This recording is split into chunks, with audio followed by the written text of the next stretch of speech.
वर्ष 1998 में अमेरिका के ओहियो राज्य के मेयर जब भारत घूमने आए तो वह सुलभ इंटरनेशनल के साथ हमारे गांव में भी घूमने आए थे। वापस अमेरिका जाकर उन्होंने अपनी स्टेटमेंट में लिखा कि भारत देश में उन्हें दो ही चीज सबसे अच्छी लगी, एक था आगरा का ताजमहल और दूसरा दिल्ली का झुलझुली गांव। इतिहास की तरफ देखें तो यह किसी स्वर्णिम स्वप्न से कम नहीं था, परंतु भविष्य की ओर नजर फैलाएं तो हाल कुछ वैसा नजर नहीं आता है जिस प्रकार नजफगढ़ के आसपास के ग्रामीण गांवों का हुआ। जनसंख्या दुगनी तेजी से बढ़ गई, अपराध बढ़े, पानी की सप्लाई खत्म होती चली गई है। एक लाल डोरे के ग्रामवासी का तो लगभग अस्तित्व ही खत्म हो गया। यह एक भयानक स्वप्न है, हम सबको मिलकर इसे सच बनने से रोकना ही होगा। इस बात से आप सभी भली भांति अवगत है कि कम्युनिटी यानी समाज की एकजुटता ही ग्रामीण जीवन को प्रदर्शित करती आई है, लेकिन वर्तमान के परिदृश्य में यह समझना मुश्किल नहीं है कि जीवन यापन के लिए बेहतर सुख सुविधाओं की होड़ और समय के अभाव ने इस एकजुटता को समय के साथ कमजोर किया है। साथ ही दिल्ली के गांवों से पंचायतों को भंग किए जाने के कारण भी यह एकजुटता प्रभावित हुई है।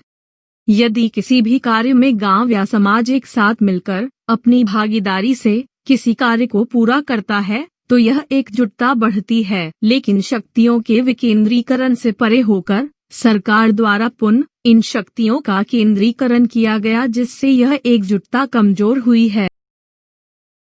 गांव के साथ साथ क्षेत्र की बढ़ती हुई जनसंख्या और बच्चों के भविष्य के लिए हमें विभिन्न मूलभूत सुविधाओं जैसे पार्क, नर्सरी एवं प्राइमरी, वरिष्ठ माध्यमिक विद्यालय, खेल का मैदान, कॉलेज, कम्युनिटी सेंटर, पुस्तकालय, वरिष्ठ नागरिक केंद्र, अस्पताल आदि के अलावा हमारे जैसे शहरीकृत गांव में कृषि आधारित कृषकों के लिए जीवन यापन की सुविधाएं तलाशने के साथ साथ इनकी व्यवस्था करने के लिए भी प्रयासों को तेज करने की अत्यंत आवश्यकता है।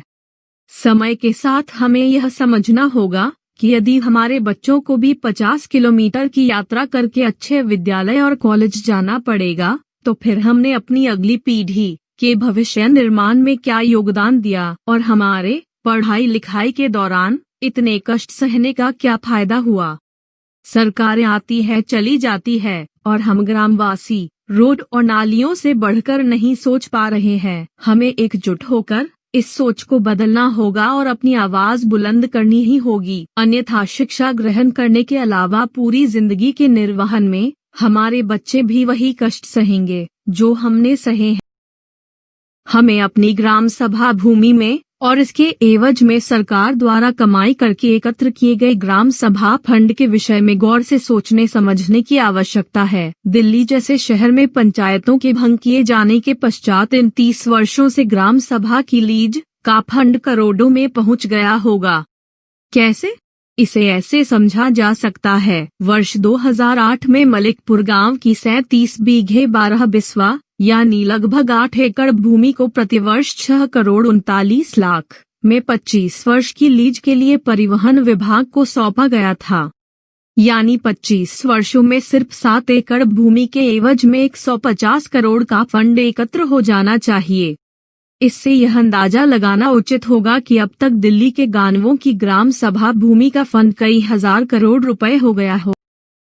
हमारे समीप विश्वविद्यालय के कैंपस का निर्माण करने के लिए रोशनपुरा गांव ने वर्ष 1989 में अपनी ग्राम सभा भूमि में से लगभग 30 एकड़ भूमि दिल्ली विश्वविद्यालय को लीज पर दी थी। यानी लगभग 31 वर्ष बीत जाने पर वहां एक ईंट तक नहीं लग पाई है। इसे आप इस वीडियो के माध्यम से समझ पा रहे होंगे। इस विश्वविद्यालय के जल्द से जल्द निर्माण के लिए नजफगढ़ से एक संस्था जिसका नाम नजफगढ़ सीनियर सिटीजन एसोसिएशन है ने दिल्ली के उच्च न्यायालय के समक्ष याचिका भी दायर की थी ताकि विश्वविद्यालय का निर्माण कार्य जल्द से जल्द प्रारंभ हो सके। लेकिन इस मामले में दिल्ली उच्च न्यायालय ने यह टिप्पणी की है कि हर एक संस्था की अपनी प्रायोरिटीज होती हैं और दिल्ली विश्वविद्यालय अपने मुताबिक इस विश्वविद्यालय का निर्माण करें, उसे इस कार्य के लिए बाध्य नहीं किया जा सकता। इसी क्रम में वर्ष 2019 में आए इस फैसले के बाद भी अभी तक वहां कोई निर्माण कार्य शुरू नहीं हो पाया है।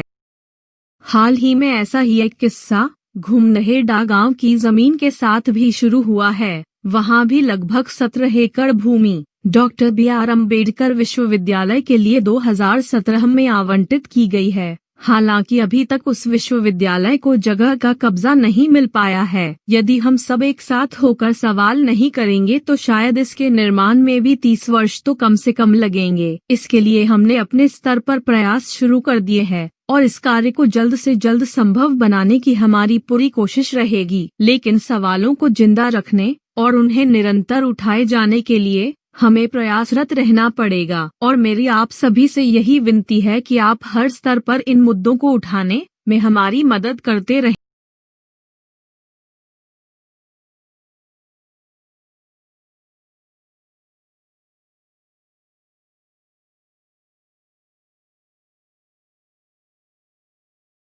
आज भी हम अपनी ग्राम सभा भूमि की कीमत नहीं पहचान पा रहे हैं और आश्चर्य की बात यह है कि दिल्ली और केंद्र सरकार इसके लिए आए दिन झगड़ते रहती है। इसका असली मालिक यानी गांव, ग्राम समाज इसकी महत्ता से अनभिज्ञ है। गांव को यह समझना होगा कि ग्राम पंचायत भंग किए जाने के पीछे क्या कारण थे और किस प्रकार हमें अपनी ग्राम सभा से दूर किया गया या किया जा रहा है।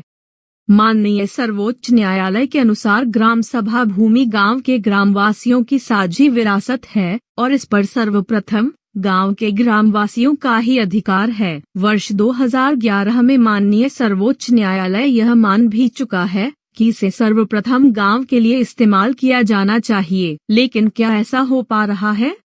पंचायती राज व्यवस्था के अभाव में हमारी आवाज या तो उठ नहीं पा रही है या फिर एक साथ एकजुटता से सरकार और न्यायालयों तक नहीं पहुंच रही है। इसके लिए हमें प्रयास करने की आवश्यकता है। आज भी कई शहरीकृत गांव ऐसे हैं जिनमें यही दिक्कतें हैं, लेकिन उनकी कृषि भूमि पर बड़ी बड़ी सोसाइटीज बन गई और ग्राम सभा को DDA ने नाजुल भूमि नियमों के तहत बोली लगाकर बेच दिया। नतीजा सारी भूमि का मालिक होने के बावजूद छोटे से लाल डोरे में अनधिकृत निर्माण और एक के बाद एक मंजिल बनने के चलते किराएदारों की बढ़ती आबादी के बीच दबकर ग्रामवासी डरे दबे माहौल में जीने को मजबूर है। वे अब इस बात को समझ पा रहे हैं कि उन्हें उस समय अपनी ग्राम सभा के लिए आवाज उठानी चाहिए थी और उस पर हक जमाए रखना चाहिए था। उदाहरण के तौर पर राजोकड़ी और कापसहेड़ा जैसे गांव देखे जा सकते हैं जहां पिछले 3-4 दशकों में आबादी 30-35 गुना तक बढ़ी है।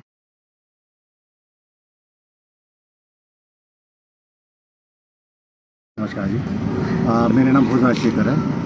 मैं बुढ़ेले गांव का निवासी हूँ और मैंने मास्टर्स 30 साल पहले सन 90 में मास्टर सोशल वर्क किया था और आजकल मैं AIIMS all India institute of medical sciences में मुख्य चिकित्सा सेवा अधिकारी हूँ।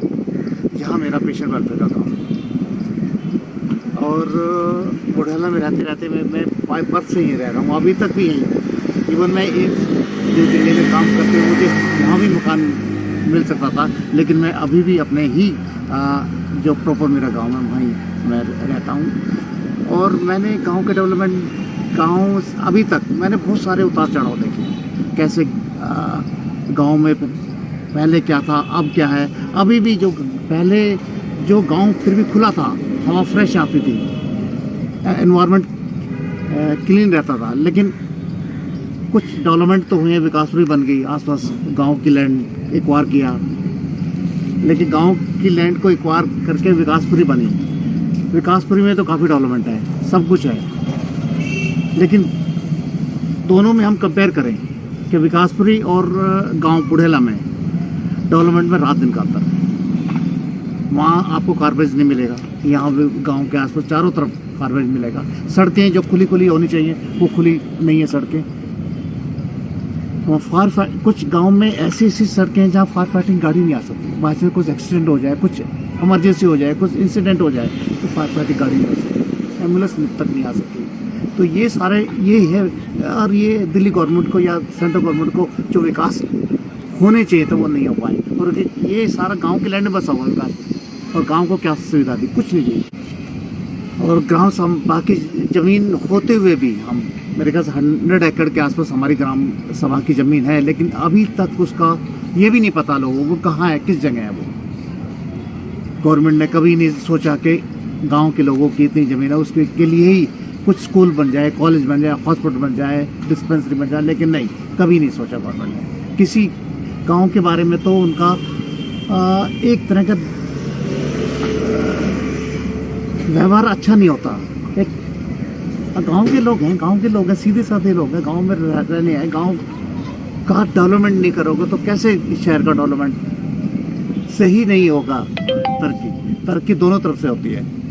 अब जैसे हमारा 70% लोग गांव में रहते हैं, दिल्ली में भी गांव है, 365 गांव है, तो 365 गांव का डेवलपमेंट नहीं करोगे तो शहर का ही डेवलपमेंट करते रहोगे तो कैसे एक चौमुखी विकास सब लोगों को कैसे होगा। मैं दिल्ली गवर्नमेंट से, सेंट्रल गवर्नमेंट से या हमारे युवा से अपील करना चाहूँगा, इस मुहिम में साथ लगे, सब लोग मिलके एक मुहिम इकट्ठा स्टार्ट करें ताकि गांव का डेवलपमेंट हो सके। गांव में या तो कुछ ऐसे स्कूल बन सके, कॉलेज बन सके, हॉस्पिटल बन सके। तो मैं युवा से सब लोगों से अपील करना चाहूँगा इस मुहिम में जुड़ के और ग्राम के विकास में योगदान दें अपना।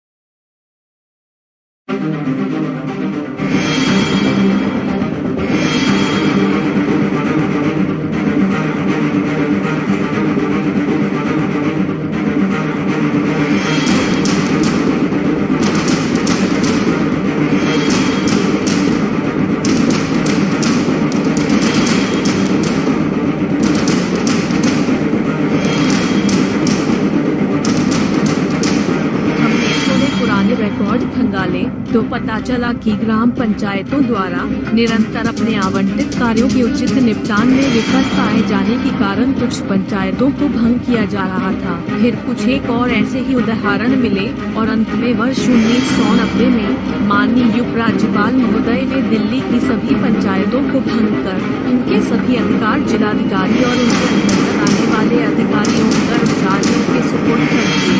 यहाँ भी एक समझने वाली बात यह है कि पंचायत सचिव को आवंटित कार्यों के अनुसार उसे यह सुनिश्चित करना था कि पंचायत निरंतर अपने कार्यों का निपटान उचित तरीके से करे और उसके होते हुए पंचायत द्वारा अपने आवंटित कार्यों में विफल होना पंचायत सचिव की नाकाबिलियत को उजागर करता है। लेकिन इस गलती को छिपाने के लिए सारी पंचायत को ही गलत साबित करके उन्हें भंग कर दिया गया और इसके पीछे सीधा कारण हमारी ग्राम सभा भूमि की प्रतीत होता है।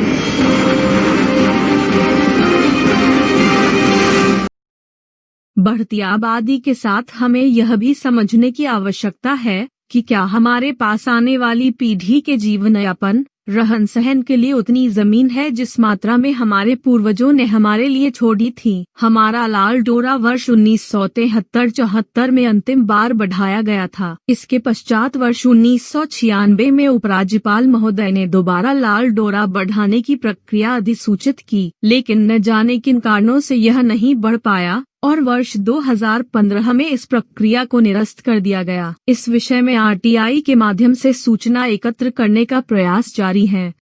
गांव का लाल डोरा बढ़े हुए लगभग 40 वर्ष हो चुके हैं। गांव में मूलभूत सुविधाएं जैसे साफ पानी, साफ सफाई, ठोस कूड़ा निपटान, पार्क, डिस्पेंसरी, पुस्तकालय आदि उपलब्ध नहीं है और गांव को शहरीकृत घोषित कर दिया गया। किस लिए?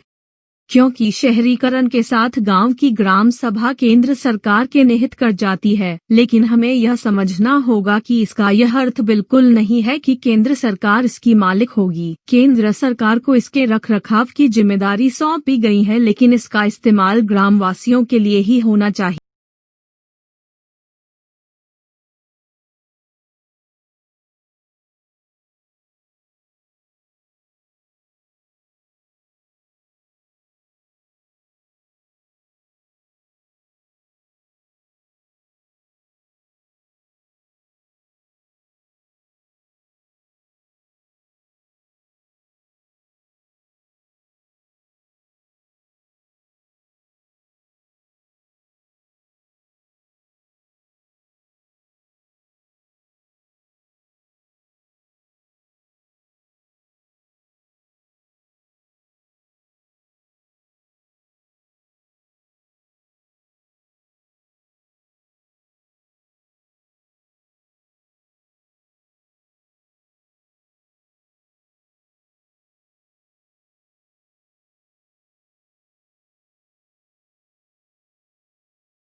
आज हमारे पास अपने गांव के भूमि और भूमिधारों की कुछ खास जानकारी उपलब्ध है और इसी जानकारी के अनुसार हमने पाया कि हमारे पिछले लाल डोरे को बढ़ाने के लिए मात्र 15 एकड़ की जरूरत पड़ी थी। हालांकि इस 15 एकड़ में रास्तों की जगह नहीं है, लेकिन हमें पूरा विश्वास है ये रास्ते 5-6 एकड़ से ज्यादा के नहीं रहे होंगे, यानी लगभग 20-22 एकड़ में उस समय लाल डोरा बढ़ गया था।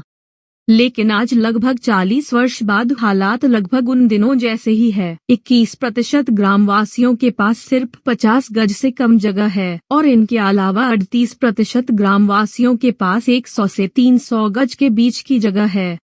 आज यदि ग्रामवासियों के पास उपलब्ध भूमि के हिसाब से हम यह पता लगाने की कोशिश करें कि वर्तमान में डोरा बढ़ाने के लिए कुल कितनी भूमि की आवश्यकता होगी, तो रास्तों समेत यह लगभग 25 से 30 एकड़ भूमि में बढ़ाया जा सकता है। इसके पीछे एक कारण यह भी है कि गांव में ग्रामवासियों के पास कुल रकबा घटा है और सभी ग्रामवासियों के पास कृषि भूमि भी कम ही बची है, यानी सब तुलना में छोटे प्लाट ही लेना पसंद करेंगे।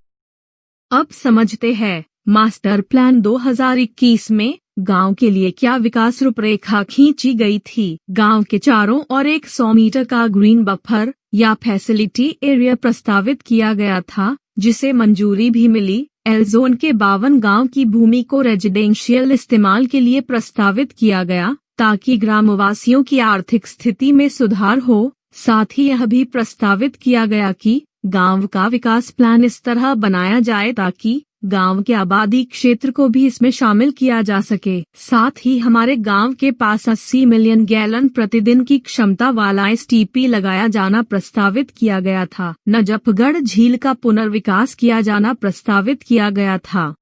गांव का विकास प्लान तो अभी तक नहीं बना, लेकिन क्षेत्र के जोनल प्लान, खसरा प्लान और सेक्टर प्लान में गांव की कृषि भूमि की कुछ झलकियां हम साथ साथ दिखा रहे हैं। हमारे बड़ों ने एक बात बताई है, पैसा पैसे को खींचता है या पैसा पैसे को कमाता है और जमीन ही जमीन के पैसे को रोक सकती है। हमें अपनी भूमि के साथ साथ अपनी ग्राम सभा भूमि की महत्ता समझनी होगी। अपने गांव की पूरी ग्राम सभा भूमि को ग्राम विकास प्लान में शामिल किए जाने के लिए आवाज उठानी होगी। उस पर अपना हक लेना पड़ेगा, चाहे फिर इसके लिए किसी भी हद तक जाना पड़े। साथ ही अपनी कृषि भूमि को बेचकर नहीं, बल्कि इससे पैसे कमाने के रास्ते देखने होंगे। अपनी क्रेडिट क्षमता को विकसित करते हुए पैसे कमाने के नए रास्ते तलाशने होंगे, चाहे फिर एकजुट होकर गांव की अनुमति से ग्राम सभा का इस्तेमाल करते हुए गांव के युवाओं के लिए कॉलेज, विद्यालयों, स्किल डेवलपमेंट या फिर किसी ऐसी ही संस्था को यह भूमि लीज पर देकर इंफ्रास्ट्रक्चर बनवाने का काम किया जा सकता है। साथ ही युवा या महिलाएं एक साथ मिलकर स्वयं सहायता समूह के माध्यम से रोजगार के अवसर उत्पन्न करने के साथ साथ रोजगार प्रदान करने के लिए भी कार्य कर सकते हैं। लेकिन सर्वप्रथम अपने हक के लिए संघर्ष करना पड़ेगा।